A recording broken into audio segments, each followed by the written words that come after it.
Check this out. The video you guys are about to see, I'm gonna break it down in 4 parts, 4 15-20 minute increments, so you guys don't get so bored out. People got shit to do. You know what I'm saying? You got all day to be sitting down watching no motherfucking shit on your goddamn phone or wherever the fuck you're watching it at. You know what I'm saying? And so it's gonna be broken down into like 4 parts, and yeah, you know what I'm saying? So enjoy and leave some comment, and yeah, and also yeah, go check out my YouTube page, man. Like, share, subscribe on my YouTube page, and it's Rock BTV, Rock DBTV 8283. That's on YouTube, y'all. Y'all go to that thing, smash up them likes, subscribe. I'm trying to get the subscribers up. And also I got a lot of other things I'm trying to do with these videos. I'm new at this, I'm about a year in the game. I'm making these videos, trying to make music, trying to do everything, trying to do a whole bunch of shit, right? And if you guys are interested, and if you guys are out there, you guys see some of the videos, you like some of these videos, right? You know what I'm saying? And you always feel like, damn, this cool videos, how's he doing that? And I always wanted to do that or whatever. Contact me, man. You know what I'm saying? Let's make some money. You know what I'm saying? Or some magic. But you know what I'm saying? Don't take the money out of it. Let's create some magic. Let's create some art. So that's what I'm doing with mine. You know what I'm saying? This is art to me, man. So hope you guys enjoy the video. Rock B. Yeah. Nigga just try to make another one. I'm on some of that fuck you on.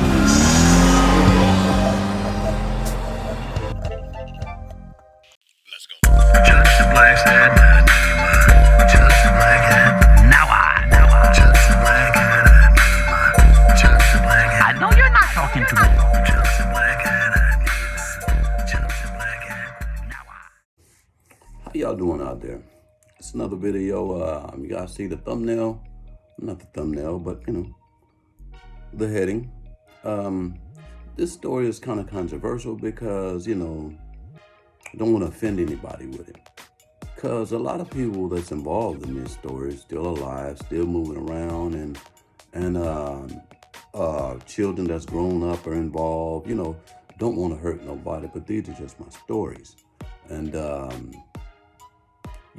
also they're my testimony. And don't no telling what tomorrow will bring or whatever, whatnot. And I know I got a book coming out, and I keep saying that, but it's it's not as easy as it seems. You know what I'm saying? I'm finished writing it, but I need some help with it. But until my book comes out, I'm gonna tell these stories. No telling what tomorrow may bring. And these are my testimony, and and if God forbid anything happened to me tomorrow, you guys will have this to look back on, like, oh, this is the story. This is from the horse's mouth, type of thing. And again, I don't want to hurt nobody with any of these stories, or if I do, I apologize. And if you want to, you can contact me. We can sit down and talk about it. We can also do an interview, and let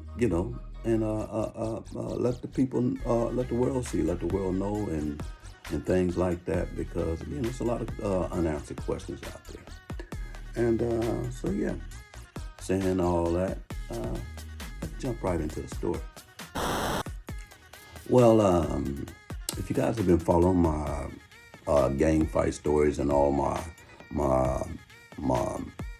stories and all my gang history and stuff like that, you guys know that I used to run with the CRIPS.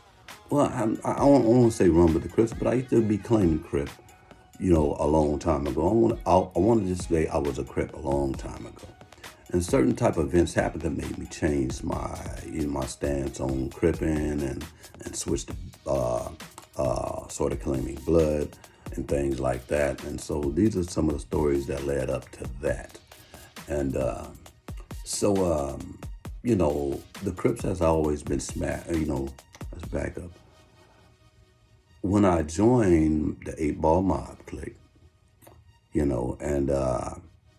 the Crips had always been smashing down on me in on us in weird ways, not really smashing down on, but it was a lot of tension.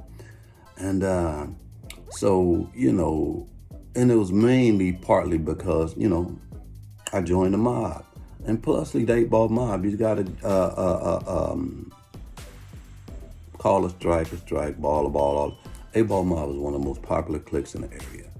We had nice females, a whole nine. We was one of the most popular cliques in the area, man. And I think a little jealousy and envy played a part of, all of the tension that was between the 8-ball mob and the Crips. Because 8-ball mob, we was pretty popular. And if anybody remember, yeah, we was the shit. And yeah, that's another way we threw it up like that. That's the crown. You know what I'm saying? That's the crown. And that's the 8 for the 8-ball. You know what I'm saying? The kings of this thing. But it was always tension. And so a couple of times I had a couple of run-ins with one of the major guys. And I don't want to say his name, and you got to get my book to go through all that. But one of the major hitters of the Crips at that time, and he was mad at me. He hit me up one time. I remember he hit me up one time about talking to his girl, and I didn't even know his girl. Hit me up, and I gotta tell that story too because we had a fight that night with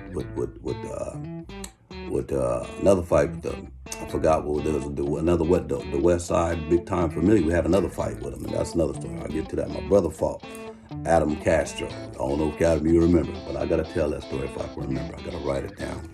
But anyway. And brother came down to visit from Oklahoma. Shamant, you remember that shit. And it was always tension. So that, had that one incident at the ballroom. I had one incident at Scott's Hall where the leader seen me in the bathroom wearing a red shirt. What's up with that dead? Do something on me. And another incident in the we had a fight. It was all kind of shit, right? All kind of shit. It was all kind of tension and shit. And so this particular night, in question, all this tension. And so one night, I might have been 16 years old. Probably just turned 16, if that. So if I was 16, my cousin was 15. Might have been 14. And we was outside parking lot pimping outside of this club called a Pavilion. We was too young to get in, but we was parking lot pimping. And there was always some tension between us and the Crips, like I said, and we already had mapped out, like, if we ever got into it with the Crips, which ones will be our target, and we sized up, all the players that in the area and shit. Like, if we ever had a run-in, that's your target, that's your target, that's your target. So my partner, Red Tone, he run around these streets right now crazy than a motherfucker right now. Y'all see Red Man running around these motherfuckers. She's crazy than a motherfucker. So Red Tone was supposed to get into it with Carlos Evans. And I really didn't want to say his name when he was alive. He passed away now. Rest in peace, Carlos. I got chills up my spine when I just mentioned his name, brother. Yeah, Carlos Evans was his target. They were the same size and things like that. And so this particular night,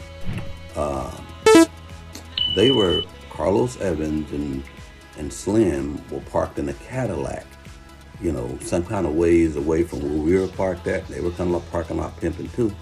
And we were sitting in our car. It was just me. I was 16, my cousin Nick, my homeboy Red Tone, my homeboy Mio, his sister Lolo, and my cousin Ricky. So we're driving their mom's station wagon. Me and the boys are in the back and the girls in the front. And so we're clowning, we're in the car getting drunk, just doing what we do.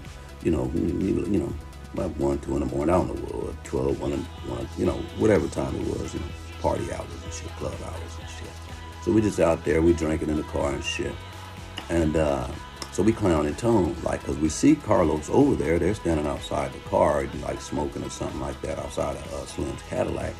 Slim's Cadillac was nice. He had that, I forgot what it was. It was the Eldorado, sat on some things, dating some shit. That motherfucker was nice. But anyway, so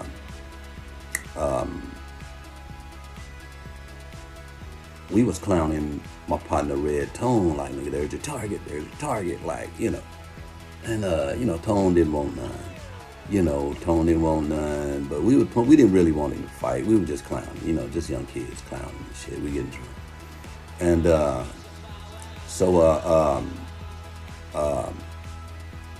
my cousin Nick, he's drunk. This is one of the first nights he done went out with us and shit. And he getting drunk in a mother. And if you guys know my cousin Nick, he makes a beast. You know what I'm saying? This is my first introduction to him being a beast this night. You know what I'm saying? I know he had this shit in him. You know what I'm saying? He didn't always want to come out and hang out with us and shit, but I wouldn't really let him hang out with us too much because he was doing too much dirt and shit. But anyway, this night he was hanging out with him. And so he started flashing, right? My cousin started flashing, right? I'm like, what the fuck? He started flashing like, ain't nobody gonna say, we standing outside the car too a little bit now, outside the station wagon, and he's yelling like, ain't nobody gonna do nothing to my homeboy. Ain't nobody gonna do nothing to my fuck everybody, fuck these niggas. So Slim and Carlos, they over here with my cousin wilding out, right? And if anybody knows Slim back in the day, you know what I'm saying, he wasn't to be played with. One hit to put a motherfucker, you know what I'm saying? He was the real deal, you know what I'm saying? Probably still is right today. I don't know, and then heard anything from him, but pretty sure he still runs a tight program with his get down, you know what I'm saying? But Slim was not to be played with. He was one of the OGs and not to be played with. And so I'm trying to calm Nick down, right? Nigga, that's Slim over there. And he's like, I don't give a fuck. I don't give a fuck about Slim. And so Slim overheard that. I'm like, nigga, you don't shut the fuck up, nigga. So Slim overheard. He like, you know what I'm saying? Think he yelled over there to me or over there to one of the girls or something, you know what I'm saying? Calm that nigga down. Nigga had his pistol out and shit. Like, I'm gonna light this motherfucker up. Calm this.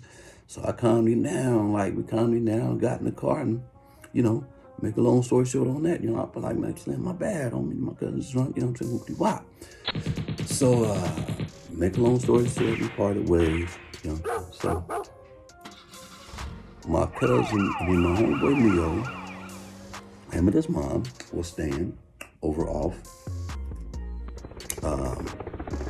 Coffee Road in Modesto, and this little duplex type of style housing type of thing, and we used to go over there, and that was like one of our little spots and shit, hangouts and shit, all the mob and shit. And so shout out to Esther, you know what I'm saying, and bologna sandwiches, and took me through, everything. The bologna sandwiches, that Kool-Aid, boy, it was days, boys. Esther I was Mother Teresa to us and shit. But anyway, shout out to Esther. So we sat up in the house one day, the next day, the next day we sat at the house, the leader of my clique there, Pretty Boy, you remember this shit. Pretty Boy there, my homeboy MB there, a couple of us there. We up in this room, you know what I'm saying? I remember my partner Red Tone was there, So we get a call from Elmac. I ain't gonna say his real name, but Elmac, you know who he is. You know what I'm saying? He's a Crip.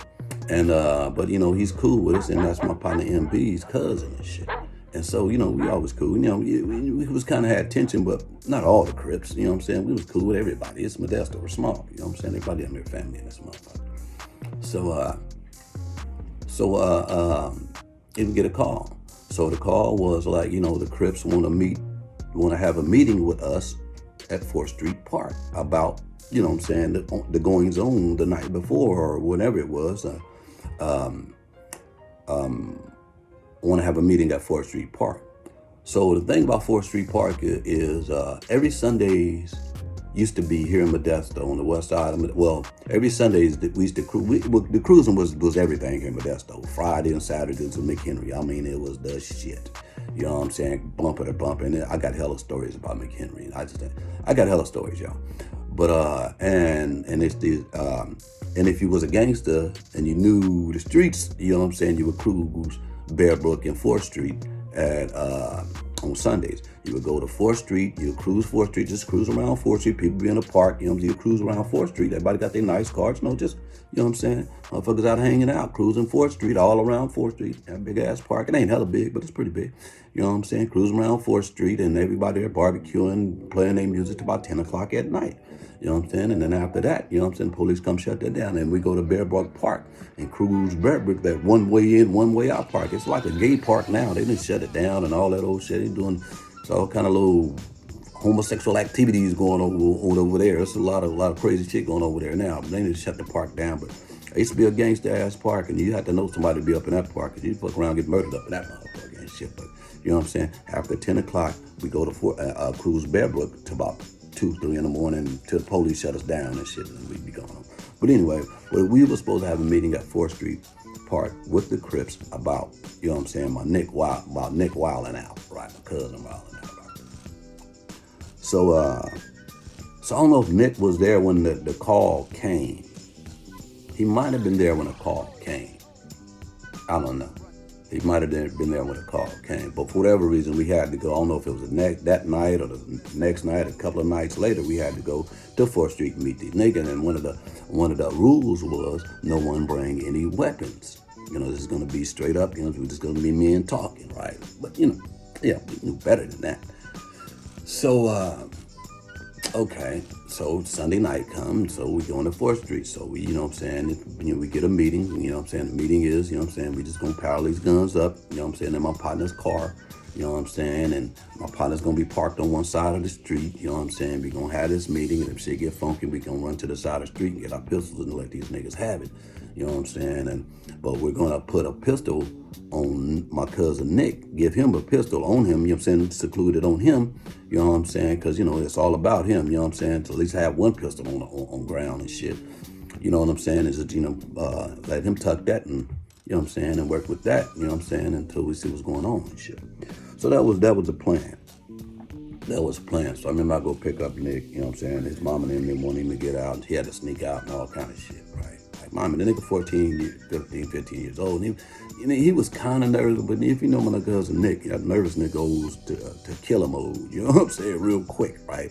He was nervous, and I'm like, nigga, we gotta come get you, nigga, because you woofs, nigga, you shit. So we gotta, you know what I'm saying, rectify this shit. You want to be a part of the gang, nigga, this is what's going on, nigga, shit. You want to be a part of the gang, nigga, this is what's going on, nigga. You know what I'm saying? And so we pick him up. So now we go to 4th Street. Now 4th Street packed. Now, mind me, the mob, usually when it's just the mob, it's probably like 8 to 10 of us, right? But we got a lot of allies, you know what I'm saying? The Blands had our back. The Lees had our back. We had our fellow BNGs from Stockton that had our back. You know what I'm saying? We had some riders that had our back. You know what I'm saying? The Blands, we used to call them the dinosaurs. And the Lees, we used to call them the dinosaurs. And they was huge. All them niggas was huge. And they used to come knock niggas out for it. A lot of time we won them fights, it was because of these big ass motherfucking Lees and these Blands, nigga. Coming. I'm talking like some motherfucking dinosaurs, knock shit down, right? And so, but the Crips, they was hella deep. You know what I'm saying? They was hella deep. They was whole West Side and Dust over damn near. You know what I'm saying? And they had the Mexicans, the Big Timers and the Godfathers that had their back. That was the name of the cliques out there, the Mexican Norteño cliques. Or I don't know if they was Norteños back in the day. My mother in college fucking with me. You know what I'm saying? But anyway, so you know, so we go to this park. Now the park is filled with everybody. Now we on one side. Now my partner that had the guns in the car, all the guns, we had a couple of rifles and a couple of handguns in his car. We probably had about, maybe about 8 to 10 pistols. You know what I'm saying? Guns and rifles, mostly rifles and shit, gauges and, you know, we had mostly rifles and shit, but there was a couple of handguns up in there and shit. But so the thing was, Cliff was gonna pull the things up on the other side of the street and take the guns out of the trunk and set them on the side of the car. That way it won't be so hard to get at if we got to get at them real fast and shit, right? And so that's what he did. And so everybody parked and how everybody parked now, how everything got situated when we finally walked up to the Crips and had the meeting, right? Just mind me, we walked up to these guys and it's probably about 20 or 30 of them motherfuckers. It's probably about 20 or 30 of us, you know what I'm saying, on one side. And the park is filled with everybody. And it's all of the, you know what I'm saying, all the low riders. You got low riders. I think it's low riders and it's kind of nighttime and shit. Low riders, beat playing, people running around, everybody looking, trying to see what's going on. And you can feel the tension and you can see the tension, but you know what I'm saying, it's looking like, you know what I'm saying, some California shit, right? You know what I'm saying, some California nightlife shit going on at the park, you know what I'm saying? And so we walk up to this guy, mom and my cousin Nick, he got this 44 bag. It's a 44. The motherfucker damn was bigger than him. The motherfucker was like a Clint Eastwood special. You know what I'm saying? This motherfucker, this was a big ass motherfucking gun, right? And he never busted this motherfucker, right? We ain't never shot these pistols and shit because, make a long story short, on the pistol game, we used to go rob houses and shit and hit houses with pistols and shit, you know what I'm saying? And we used to get some pistols. Sometimes we never go have time to go practice shooting them and shit. We just be setting up on them till it's time to, time to go to war and shit. And so we put that 44 on him and shit. And I had a Uzi too, but I don't think I had it there and shit. But anyway, so we walk up, everybody walk up, it's us and Nick in the front and this day crew, in the front. So we sitting there talking, mommy, we looking at all these motherfuckers around because we know it's tension. Like we gotta really walk on eggshells around this motherfucker. We're in their territory, we're surrounded by all their folks and shit. And we got a couple of our folks that are behind us and shit, but we don't know who got pistols and what like that. Like, we got motherfuckers that come through with them hand drills and, lay motherfuckers out. But, this motherfucker got bullets and shit, right? Them hand drills can't stop no bullets.